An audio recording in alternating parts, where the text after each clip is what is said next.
স্বরাষ্ট্রমন্ত্রী, তখন তার বিরোধিতা করেছিলেন। অর্থাৎ নিজেদের মধ্যে সেই কনফিউশন তৈরি হয়েছিল এবং তারা জানতো কিভাবে এই রাজ্যের সন্ত্রাস কায়েম করে রাজত্ব করা যায়, তার প্রয়াস সেই সময় ওনারা করেছেন। আর আজকে বলছেন যে ত্রিপুরা রাজ্যে আইনের শাসন নেই। আমাদের মাননীয় মুখ্যমন্ত্রীকে ধন্যবাদ জানাই যে উনি জিরো টলারেন্সের মাধ্যমে এই রাজ্যের সমস্ত কিছু দমনের জন্য উনি প্রক্রিয়া করছেন।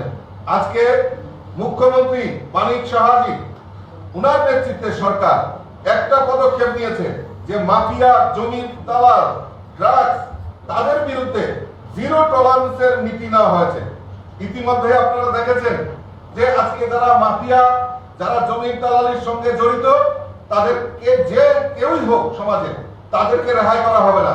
পুলিশ সক্রিয়ভাবে কাজ করে এবং নিরপেক্ষ দৃষ্টিকোণ রেখে সেখানে তদন্ত করে যারা মাফিয়া, জমির দালালি, ড্রাগস ব্যাপারী, তাদের কাউকে রেহাই করা হবে না। সে যত বড় নেতাই হোক আর সে যত বড় মাফিয়াই হোক, তাদের কাউকে রেহাই করা হবে না। জিরো টলারেন্সে আমাদের সরকার কাজ করছে এবং তদন্তে নেমে দেখা গেছে যে সেই সময় মানিক সরকারের সময় যারা এই জমির দালালি, ড্রাগস ব্যাপারীর সঙ্গে জড়িত, আজকে আবার তারা উঁকি মারার চেষ্টা করছে। তার প্রমাণ হয়েছে, আপনারা ইতিমধ্যে দেখেছেন যে প্রাক্তন মন্ত্রীর ভাই পর্যন্ত অ্যারেস্ট হয়েছে তার এই কুকীর্তির জন্য। কাজে এখানে কোন রকম রেহাই দেওয়ার কোন ব্যবস্থা আমাদের রাজ্যের মাননীয় মুখ্যমন্ত্রী সেই জিরো টলারেন্সে কাজ করছে, তার জন্য ওনাকে ধন্যবাদ জানাই। আরো একটা ঘটনা আপনারা দেখেছেন যে মনো থানাতে একজন উপজাতি, জনজাতি একজন লোকে সেখানে আপনারা দেখেছেন যে নিহত হয়েছে। কি ব্যাপার, কি আসল বিষয়, কিন্তু তথ্য না। সেখানে এই ঘটনার তদন্ত আমাদের মাননীয় মুখ্যমন্ত্রী ঘটনার তদন্তের নির্দেশ দিয়েছেন এবং যারা 21 পার্সন, তারা পুলিশের লোক হলেও তাদেরকেও অ্যারেস্ট করা হয়েছে। কোন রকম রেহাই নেই। অর্থাৎ যারা এই আইনকে হাতে নিয়ে কাজ করবে বা যারা এই ল এন্ড অর্ডারকে বিঘ্নিত করবে, সে যেই হোক সমাজে, তাদেরকে রেহাই করা হবে না, সেই মনোভাব নিয়ে আমাদের সরকার কাজ করছে। কাজেই নপুংসকতা শব্দ এখানে প্রযোজ্য নয়।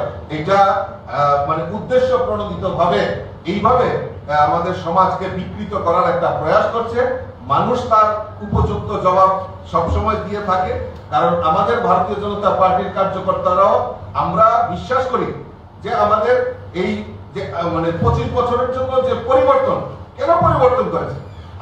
আজকে চাঁদা সংস্কৃতি বন্ধ হয়েছে, আজকে এই রাজ্যে একটা আইন শৃঙ্খলার বাতাবরণ তৈরি হয়েছে এবং যারা দোষী 21% তাদের কাউকে রেহাই করা হবে না, সেই দৃষ্টিকোণ রেখে কাজ করছে।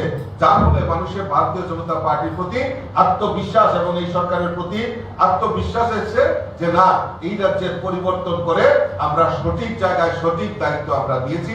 সেই জন্যই ভারতীয় জনতা পার্টির সঙ্গে রয়েছে।